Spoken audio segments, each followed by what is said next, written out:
இன்ட்ரெஸ்டிங்கான வீடியோக்களை பார்க்க நம்ம தமிழ் வீடியோஸ் சேனலை சப்ஸ்கிரைப் பண்ணிக்கோங்க. மறக்காம பக்கத்தில் இருக்கிற பெல் பட்டனை டச் பண்ணி ஆல் அப்படின்ற ஆப்ஷன் வரும், அதை அழுத்திக்கோங்க. அப்போதான் நாம போற புது வீடியோக்கள் உங்களுக்கு வந்து கொண்டே இருக்கும். ஒட்டுமொத்த இந்திய மக்களையுமே கொந்தளிக்க வைத்த விஷயம்னா அது கொல்கத்தா பயிற்சி பெண் மருத்துவருக்கு நடந்த மோசமான சம்பவம் தான். அந்த பெண்ணுக்கு என்ன நடந்தது அப்படின்றத பற்றி இதுவரை ஏகப்பட்ட தகவல்கள் வெளியாகி பரபரப்பை ஏற்படுத்தியிருக்கின்றது. இதுல உண்மை என்ன அப்படின்றது தெரியாம சிபிஐ அதிகாரிகளே குழம்பி போயிருக்கக்கூடிய நிலை உருவாகி இருக்கின்றது. இப்படியாப்பட்ட ஒரு சூழ்நிலையில இந்த வழக்குல அதிரடி திருப்பமாக குற்றவாளியாக தற்போது கைது செய்யப்பட்டிருக்கக்கூடிய சஞ்சய் ராயின் நெருங்கிய நண்பன் சிபிஐ அதிகாரிகளிடம் கொடுத்திருக்கக்கூடிய வாக்குமூலம் மிக பெரும் அளவில் இந்த வழக்கில் திருப்பு முனையை ஏற்படுத்தி இருக்கின்றது. அப்படி அவன் என்ன சொல்லியிருக்கான், என்ன வாக்குமூலம் கொடுத்திருக்கான், அந்த பெண்ணுக்கு அன்று இரவு என்னதான் நடந்தது அப்படின்ற ஒட்டுமொத்த ரகசியத்தையும் தெளிவா துல்லியமா பார்க்க போறோம். கடைசி வர பார்த்தீங்கன்னா உங்களுக்கு எல்லாமே சிறப்பா புரியும். அதுக்கு முன்னாடி மோசமான முறையில பாதிக்கப்பட்டு சித்திரவதையை அனுபவித்து மறைந்த அந்த பெண் டாக்டருக்கு ஒரு நீதி கிடைக்கணும், நியாயம் கிடைக்கணும் அப்படின்ட்டு நினைக்கிறவங்க இந்த வீடியோவை மறக்காம லைக் பண்ணுங்க. இதில் சம்பந்தப்பட்ட குற்றவாளிகளுக்கு என்ன தண்டனை கொடுக்கணும் அப்படின்ட்டு நினைக்கிறீங்களோ அதையும் கமெண்ட்ல பதிவு செய்யுங்க. சரி, வாங்க வீடியோக்குள்ளார போலாம். கொல்கத்தாவில் அந்த பெண் பயிற்சி மருத்துவருக்கு நடந்த சம்பவம் யாராலையும் ஜீரணிக்க முடியாத அளவிற்கு ரொம்பவே மோசமான சம்பவம்.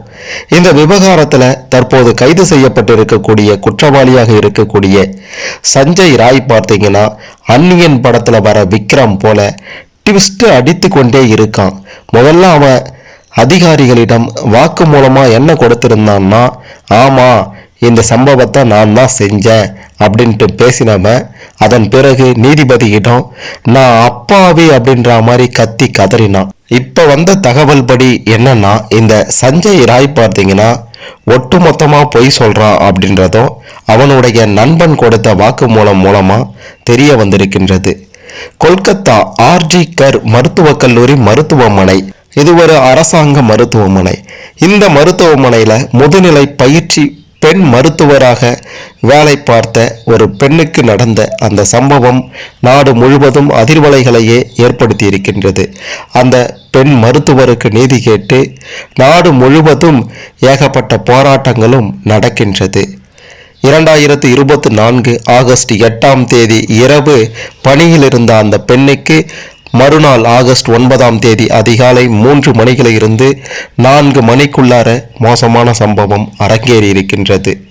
இந்த வழக்கு குறித்து தற்போது ஏகப்பட்ட அதிர்ச்சியான தகவல்கள் வெளியாகி யார்தான் இதுல குற்றவாளி அப்படின்ட்டு தெரியாத அளவிற்கு பெரும் குழப்பமே ஏற்பட்டிருக்கின்றது என்றே சொல்ல வேண்டும். முதல்ல இந்த விவகாரத்துல குற்றவாளி சஞ்சய் ராய், அடுத்து இரண்டாவதாக அந்த மருத்துவக் கல்லூரி மருத்துவமனையின் முதல்வராக இருந்த சந்தீப் கோஷ்.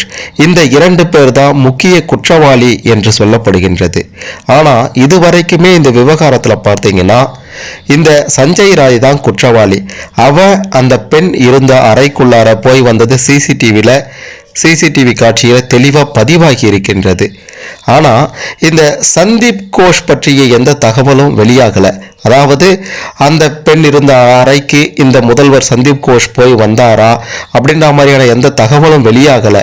இருந்தாலும் இந்த சந்தீப் கோஷ் எதற்காக கைது செய்யப்பட்டிருக்கிறான் அப்படின்ட்டு பார்த்தீங்கன்னா இதற்கு முன்னாடி ஏகப்பட்ட ஊழல்கள் நிறைய செஞ்சிருக்கானா. இன்னொரு பக்கம் அனாதை சடலங்களை விற்றது, மருந்துகள் அரசாங்கத்தின் மூலமாக கொடுக்கப்படும் அந்த மருந்துகளை வெளியில விற்பது, இப்படி பல புகார்கள் அந்த முதல்வர் மீது குவிந்திருக்கின்றது. இந்த பெண்ணிற்கு நடந்த இந்த சம்பவத்திற்கு பிறகு தன்னுடைய பதவியை அந்த சந்தீப் கோஷ் ராஜினாமா செய்துட்டார் என்பதும் குறிப்பிட வேண்டிய விஷயம். இப்படியாப்பட்ட இந்த சம்பவத்துல இந்த 2 பேருக்குள்ளார நடக்கக்கூடிய இந்த வழக்கு விசாரணையில அடுத்ததா பல முக்கிய திருப்பங்களாக இந்த வழக்கில் கைது செய்யப்பட்டிருக்கக்கூடிய சஞ்சய் ராயின் நண்பன் மிக முக்கிய தகவலை கொடுத்திருக்கிறார் என்றே சொல்ல வேண்டும். தற்போது குற்றவாளியாக கைது செய்யப்பட்டிருக்கக்கூடிய சஞ்சய் ராயினுடைய நடவடிக்கைகள் செயல்பாடுகள் எல்லாமே சிபிஐ அதிகாரிகளையே குழப்பத்தில் ஆழ்த்தி இருக்கின்றது. சம்பவம் நடந்த அடுத்த நாளே இந்த சஞ்சய் ராய் கைது செய்யப்பட்டான். அப்போதிலிருந்து சஞ்சய் ராய் ரொம்ப ஆணவத்தோட பேசி அதிகாரிகளையே அதிர வைத்து கொண்டிருக்கின்றான். ஆமா, நான் தான் செஞ்ச இந்த சம்பவத்தை, என்ன வேணாலும் செய்யுங்க அப்படின்ற மாதிரி ஆணவத்தோடவோ அப்போதே பேசியிருந்தான். அவனுடைய செல்போனில் ஏராளமான அந்த மாதிரியான வீடியோக்களும் இருந்தன. அவன் ஒரு மோசமானவன், அவன் ஒரு கொடூரன் அப்படின்ற மாதிரி போலீசாரே அப்போது சொல்லியிருந்தாங்க. இந்த வழக்கானது சிபிஐக்கு மாறியதோ பல திருப்பங்கள் நடந்தது. இந்த சஞ்சய் ராய் தொடக்கத்துல சிபிஐ அதிகாரிகளிடமோ எந்தவித குற்ற உணர்வுமே இல்லாம தான் பேசியிருக்கான். அவனுக்கு மிருக குணம், அவனுடைய மனதில் கொஞ்சம் கூட குற்ற உணர்வே இல்லை. நாங்க கேட்டவுடன் கொஞ்சம் கூட தயக்கமே இல்லாம நடந்த சம்பவத்தை எந்த இடைவெளியுமே இல்லாம சொன்னான் அப்படின்ற மாதிரி அவன் சொன்னதை வச்சு சிபிஐ அதிகாரிகள் ஆச்சரியத்தோட பல விஷயங்களை அவனை பத்தி சொல்லியிருந்தாங்க. ஆனா அதே சஞ்சய் ராய் சில நாட்கள் கழித்து நீதிமன்றத்தில் அவனை ஆஜர்படுத்திய போது அந்நியன் படத்தில் வருகின்ற விக்ரம் போல, நான் அப்பாவி, இந்த வழக்கில் என்னை வம்படியாக சேர்த்திருக்காங்க, எனக்கு இதை பற்றியெல்லாம் எதுவும் தெரியாது அப்படின்ற மாதிரி ட்விஸ்ட் அடித்தான். நீதிபதி முன்னாடியே கண்ணீர் வடித்தான். அதே போல சிறை ஜெயிலரிடமோ நான் ஒரு அப்பாவி என்று சொல்லி அழுது இருக்கான். இப்படியாப்பட்ட ஒரு சூழ்நிலையில இந்த வழக்குல யாருமே எதிர்பாராத வகையில இந்த சஞ்சய் ராயுடன் பணியாற்றிய நண்பன் பல முக்கிய தகவல்களை வாக்குமூலமாக கொடுத்திருக்கின்றார். குறிப்பாக இந்த சஞ்சய் ராய் பார்த்தீங்கன்னா என்ன பண்ணிட்டு இருந்தான் அப்படின்றது உங்க எல்லாருக்குமே தெரிஞ்சிருக்கும். ஒரு தன்னார்வலராக இருந்து ஒரு போலீஸ் குழுவில் சில பல எடுபிடி வேலைன்னு கூட சொல்லலாம், அந்த மாதிரி தான் போலீஸ் குழுவில் இணைந்து செய்துட்டு வந்தான். இப்படியாப்பட்ட இவனுடன் பணியாற்றிய நண்பன் என்ன சொல்லியிருக்காருன்னா, ஆர்ஜிக்கர் மருத்துவமனைக்கு ஆகஸ்ட் மாதம் 8ஆம் தேதி மதியம் 1:30 மணி அளவுக்கு நாங்கள் 2 பேருமே போனோம். அங்கு என்னுடைய சகோதரர் சிகிச்சை பெற்று வரார். அங்க இருந்து நாங்க சோனாகாட்சி பகுதிக்கு போனோம். சோனாகாட்சிக்கு எதுக்கு போவாங்க அப்படின்றது உங்க எல்லாருக்குமே தெரியும். அது ஒரு சிவப்பு விளக்கு பகுதி. அதன் பிறகு செல்டா அப்படின்ற ஒரு பகுதிக்கு போய் மது அருந்தினோம். அதிகாலை 3 மணி இருக்கும். மீண்டும் அதாவது ஆகஸ்ட் 9ஆம் தேதி அதிகாலை 3 மணிக்கு மீண்டும் அந்த ஆர்ஜிக்கர் மருத்துவமனைக்கு அருகே சென்றோம். ஆனால் மருத்துவமனைக்கு போல. சஞ்சய் ராயை எங்களுக்காக, எங்களுடைய வேலைக்காக ஒதுக்கப்பட்டிருந்த குடியிருப்புக்கு வரும்படி சொன்னேன். ஆனால் அவன் திரும்பி வரல. நான் மட்டுமே தனியா குடியிருப்புக்கு போனேன். சஞ்சய் மருத்துவமனைக்கு போயிட்டு இருக்கான். ஆகஸ்ட் 9ஆம் தேதி நாங்கள் மீண்டும் ஆர்ஜிக்கர் மருத்துவமனைக்கு சென்று என்னுடைய சகோதரனை பார்ப்பதற்காக திட்டமிட்டிருந்தோம். ஆனா சஞ்சய் ராய் மருத்துவமனைக்கு வருவதற்கு ஆர்வமே காட்டல. காலையில 10 மணி அளவுல இருந்து நான் அவனை எழுப்புவதற்கு முயற்சி செய்தேன். நண்பகல் 12:10 மணி அளவுல சஞ்சய் செல்போனில் என் அழைப்பை எடுத்தான். அப்போதும் கூட அவன் மருத்துவமனைக்கு செல்வதை தவிர்ப்பதிலேயே குறியா இருந்தான். நான் அவனிடம் மருத்துவமனையில் நடந்த சம்பவம் குறித்து அதிர்ச்சியோட பகிர்ந்திருந்தேன். நான் மட்டும் மருத்துவமனைக்கு போயிட்டு வந்து இந்த மாதிரி நடந்திருக்கு அப்படின்ற மாதிரி சொன்னேன். ஆனா அவனோ அதை மிகவும் சகஜமாக கேட்டு மகிழ்ச்சியாகத்தான் இருந்தான். மதியம் 2:30 மணி அளவில் அவன் மீண்டும் மது அருந்தினான். அதன் பிறகு பார்த்தீங்கன்னா அவன் எங்க சென்றான், என்ன ஆனா அப்படின்றது எனக்கு தெரியல.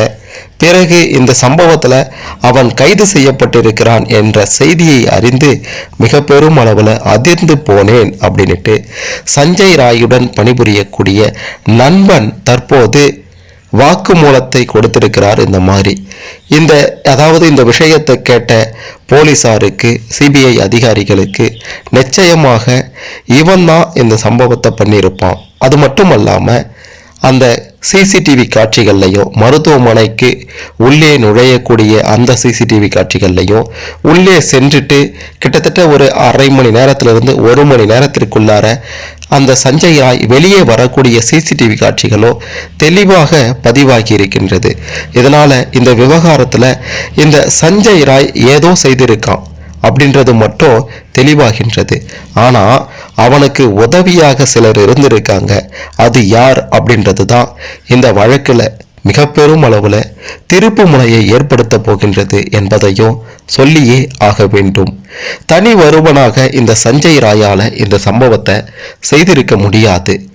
அந்த பெண், அதாவது ஆகஸ்ட் 8ஆம் தேதி இரவு கிட்டத்தட்ட ஒரு 10-11 மணிக்கு உணவு சாப்பிட்டு விட்டு தூங்க சென்றிருக்காங்க. அவங்க கூட 4 பயிற்சி மருத்துவர்கள், அந்த 4 பேருமே ஆண்கள், அவங்களும் போயிருக்காங்க. சிறிது நேரம் தூங்கிட்டு டியூட்டி பார்க்க வேண்டும் அப்படின்றது தான் இவங்களுடைய அப்போதைய வேலை. அந்த பெண் பயிற்சி மருத்துவர் சாப்பிட்ட உணவில் யாரேனும் ஏதேனும் கலந்தார்களா அப்படின்ற ஒரு சந்தேகமும் எழுகின்றது. கூட இருந்த அந்த 4 ஆண் பயிற்சி மருத்துவர்களிடமும் உண்மை கண்டறியும் சோதனை தற்போது நடந்து முடிந்திருக்கின்றது. அவங்க கிட்ட கேட்கப்பட்ட கேள்விகளும் இந்த வழக்கில் மிக பெரும் திருப்பு முனையை ஏற்படுத்த போகின்றது அப்படின்றதுல எந்த விதமான மாற்று கருத்துமே இல்லை. அது மட்டுமல்லாம அந்த பெண் கிட்டத்தட்ட, அதாவது இந்த மோசமான சம்பவத்திற்கு ஆளான அந்த பெண் பயிற்சி மருத்துவர் கிட்டத்தட்ட 36 மணி நேரமாக தொடர்ந்து அங்க டியூட்டியில அமர்த்தப்பட்டிருக்காங்க. அவங்கள பழி வாங்க வேண்டும் அப்படின்ற எண்ணத்துல தான் இந்த மாதிரி செய்திருக்காங்க. அந்த மருத்துவமனையின் முதல்வர் தான் இதற்கு காரணம் அப்படின்ற மாதிரியும் அந்த பெண் பயிற்சி மருத்துவருடைய சக நண்பர்கள் குற்றம் சாட்டியிருக்காங்க. குறிப்பாக இந்த மருந்து விற்பனை வெளி இடங்கள்ல தெரியாமல் இந்த மருந்துகளை, அரசாங்கத்திலிருந்து வரக்கூடிய மருந்துகளை விற்பது, ஏற்கனவே அந்த மருத்துவமனையில போதை நடமாட்டம் அதிகமாக இருக்கின்றது அப்படின்ற மாதிரி சொல்லப்படுவது, அனாதை சடலங்கள் விற்பது, இப்படின்னு ஏகப்பட்ட புகார்கள் அந்த முதல்வர் மேல இருந்திருக்கின்றது. இது அனைத்து விஷயமும் இந்த பெண்ணிற்கு தெரிய வந்திருக்கின்றது அப்படின்ற மாதிரியும், இதனாலதான் அந்த சஞ்சய் ராயுடன் இந்த கல்லூரி முதல்வர் கூட்டு சேர்ந்து இந்த மாதிரியான விஷயங்களை அரங்கேற்றி இருக்காங்க அப்படின்ற மாதிரி அந்த பெண்ணுடன் இருந்த சக பயிற்சி மருத்துவர்கள் இந்த மாதிரியான விஷயங்களை சொல்லியிருக்காங்க. ஒரு பக்கம் பார்த்தீங்கன்னா நாடு முழுவதுமே பெரும் அதிர்வலைகளை ஏற்படுத்தியிருக்கக்கூடிய இந்த விவகாரத்தில் அந்த சஞ்சய் ராய் அப்படின்றவன் அந்த அறைக்குள்ளார போய் வந்தது எல்லாமே சிசிடிவி காட்சியில் தெளிவாக பதிவாகி இருக்கின்றது. அது மட்டுமல்லாமல் அவனுடைய நண்பனே, ஆமா நாங்கள் அங்கே போயிட்டு வந்தோம், முன்னாடி நாள் இரவு போயிட்டு வந்தோம், மறுநாளும் அங்கே தான் அவன் போய் இருந்தான் அப்படின்ற மாதிரி சஞ்சய் ராயினுடைய நண்பனே சொல்லியிருக்கான். இப்படி அனைத்துமே அவனுக்கு எதிராக இருக்கின்றது. அவன்தான் குற்றவாளி அப்படின்றதுல எந்தவித மாற்று கருத்துமே இல்லாம ஆதாரங்கள் அனைத்துமே அவன்தான் குற்றவாளி அப்படின்றத உறுதிப்படுத்துகின்றது.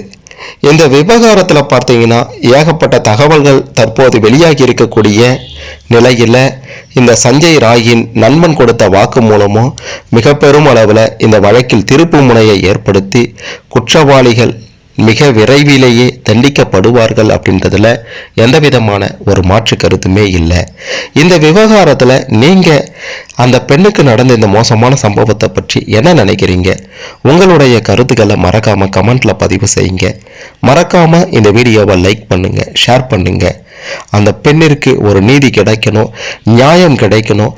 இந்த விவகாரத்தில் தற்போது மிக பெரும் திருப்பு முனையாக சஞ்சய் ராய்